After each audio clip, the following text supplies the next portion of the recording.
Well, good morning, old chaps.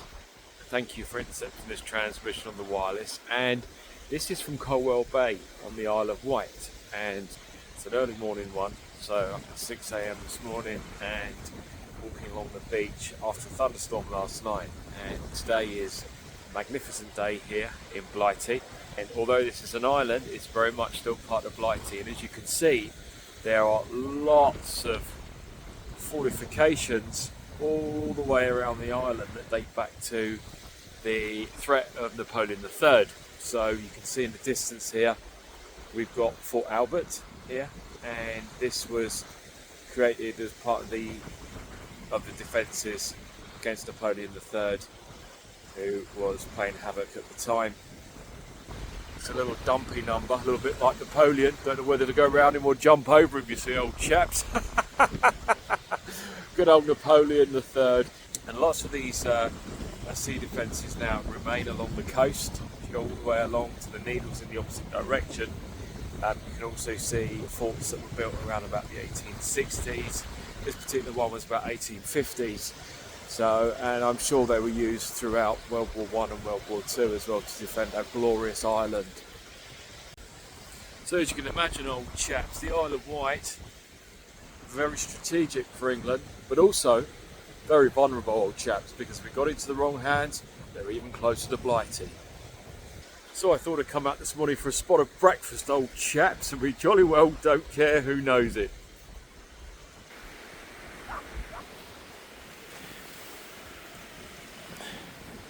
Well, that to me, that looks like it's left over from World War II, when all of our beaches were closed off, where the beaches were closed and mined and barbed wired around against the threat of Nazi invasion, when we stood alone against Nazi Germany, old chaps. And I think that is a spike to hold the barbed wire in World War II. Let me know what you think in the comments, and I shall be researching when I get home. I shall put it back where I found it. We shall fight on the beaches. We shall fight on the landing grounds. We shall defend our island, whatever the cost may be.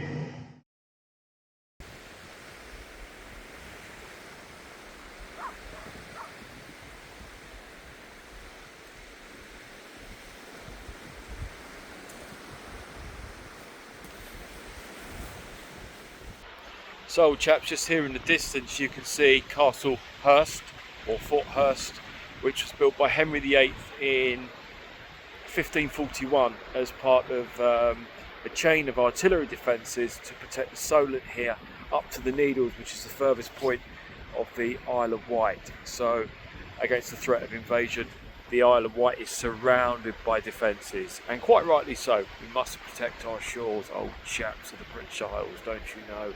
Yes.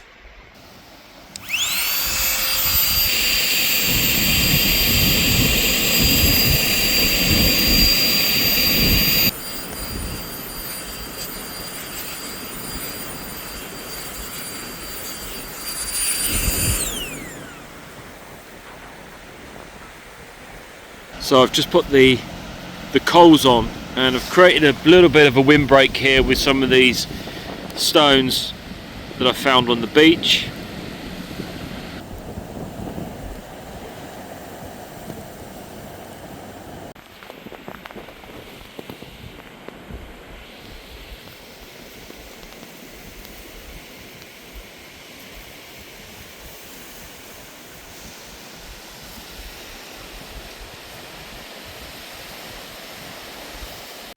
We'll let that reduce down so we can get some nice coals for cooking.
So chaps, as you can see, I've just put some beef dripping in the pan. I'm not a fan of oil. I see a lot of people using oil with steaks. I think personally it tarnishes the flavour of the beef. So lots of bad press at the moment around seed oils too. So I prefer to go natural with beef dripping, which has a high smoke point. The trouble is with seed oils, they start to burn once they get that hot. They can get carcinogenic. So I'm a big believer in animal fats and keeping it simple. It's what came out of the animal at the end of the day. So it makes sense to use a natural product when cooking with a natural product, in my opinion, old chaps. And it didn't do Nan and Grandad any harm now, did it, old chaps?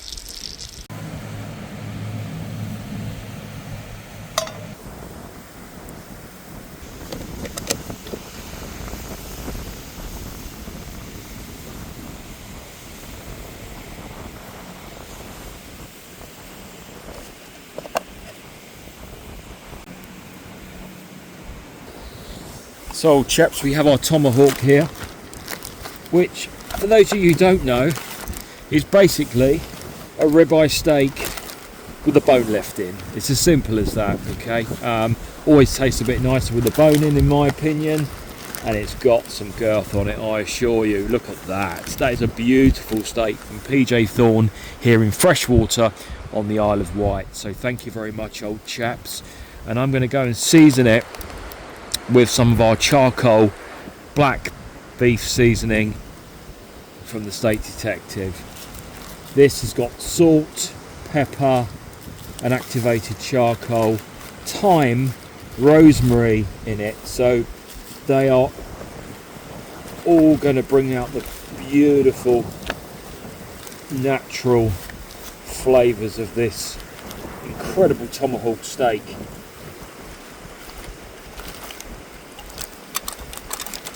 There we go, old chaps.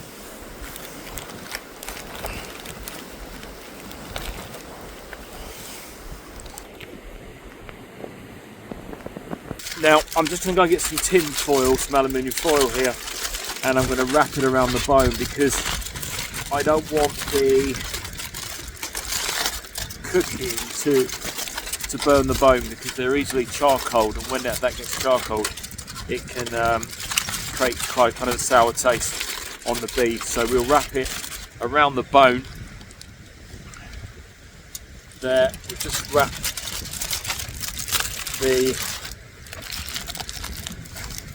the bone round just to protect it from any high intensity heat that we'll get from the pan and cooking over the coals. Okay, so that just creates just a nice, and aesthetically it just looks a bit better as well. So here we go. So we're going to go and sear off our steak for about 3 minutes, and straight away you can hear the sizzle of the steak. Now if you don't get the sizzle, it means your pan's not hot enough, okay? Here we go.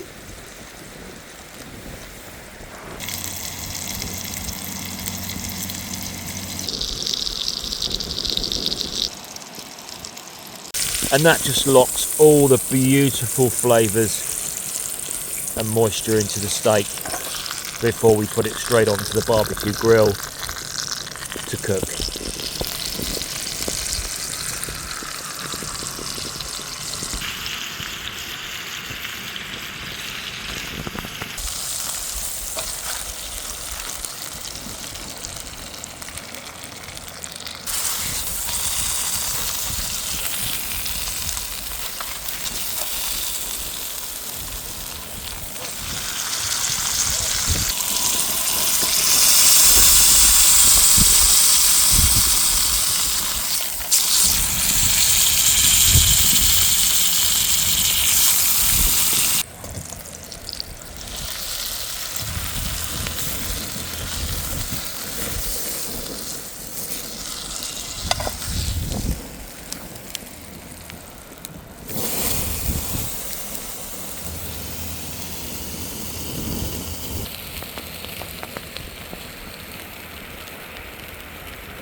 As you can see, old chaps, you get that beautiful blackened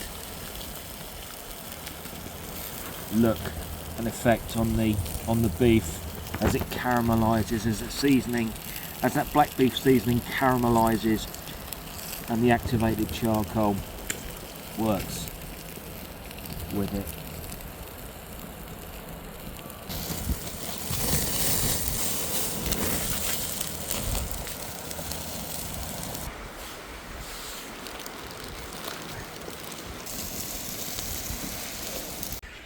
Well, old chaps, I've had to just fight off a couple of dogs, you see. A couple of hungry wolves, a couple of U-boat animals sniffing around, hungry pack of wolves they are. And when we're cooking a tomahawk off the shores of Blighty, well, they all want a piece, don't they? Of course, old chaps. But there's none for them, it's all for me. And you, if you were here. Well, old chaps, as I'm here in the Isle of Wight, we took the opportunity to go to the garlic farm, pick us up some garlic butter with black garlic. We're going to use this to finish the steak off, and it's going to be absolutely stunning.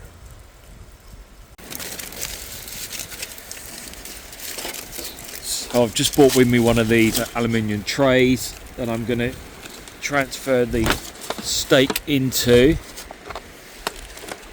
and whilst it rests, we're going to put some of that butter on so that it melts and just finishes it off beautifully. Look at that. Yes, we've already had a go on it last night, and I can tell you it's divine.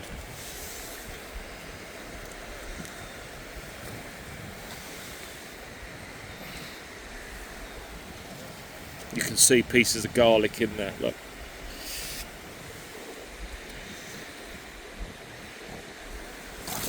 And I'm just going to wrap it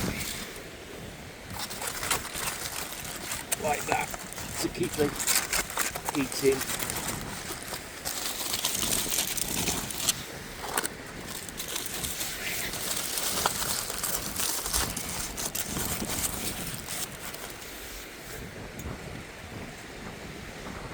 Just going to transfer it over to there and let it do its thing.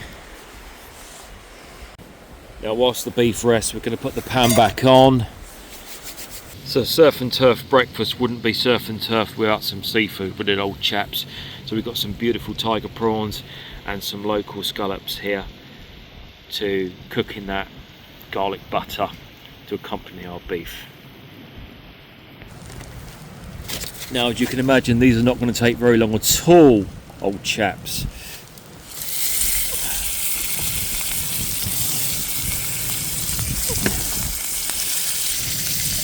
We'll pan fry these too.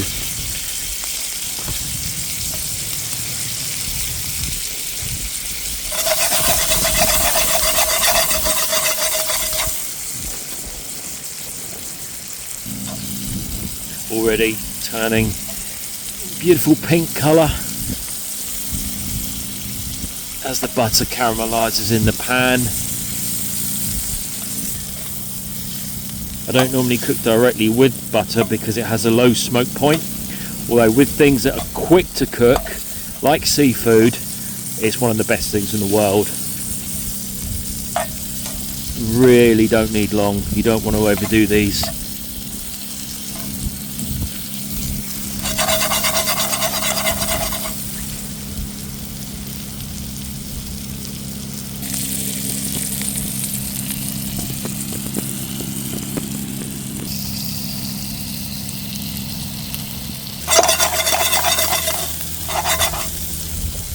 I'm just going to add in a handful of samphire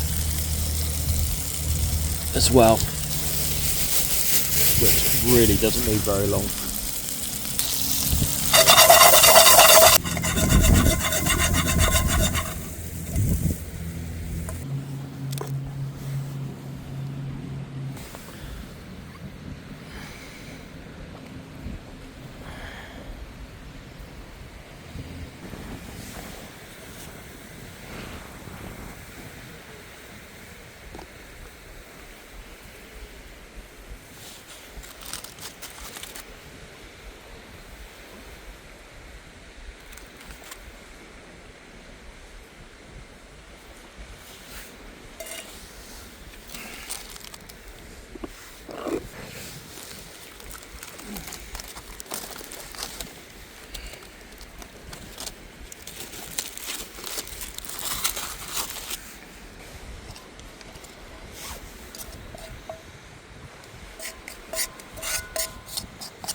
Well, there you go, old chaps. Surf and turf on the British Isles. And we jolly well don't care who knows it. Right, I'm going to get stuck into some surf and turf breakfast, old chaps. But we've also got to keep a lookout, you know, for Jerry and all that. Well, old chaps, I don't want to stand on ceremony, so I'm going to get stuck in. I'm famished.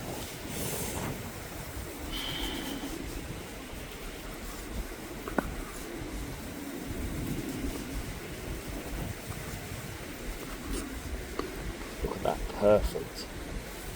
Medium rare. Wonderful.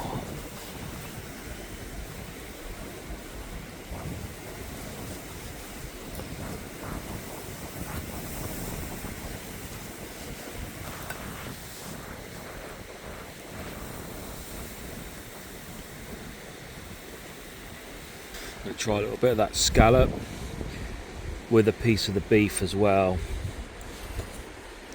Together, surf and turf into the mighty Ava sauce.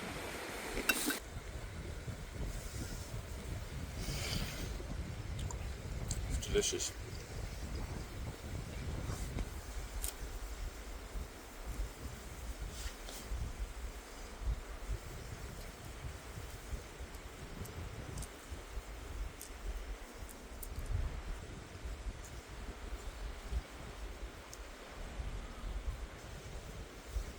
Mr. Prawny Prawn.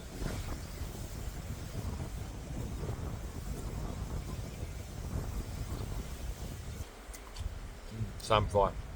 Good. Works well. That tone works really well with the beef and the fish together. One surf and turf breakfast whilst on lookout the British Isles, old chaps. I'll see you again soon. Thanks for joining me. Tally ho.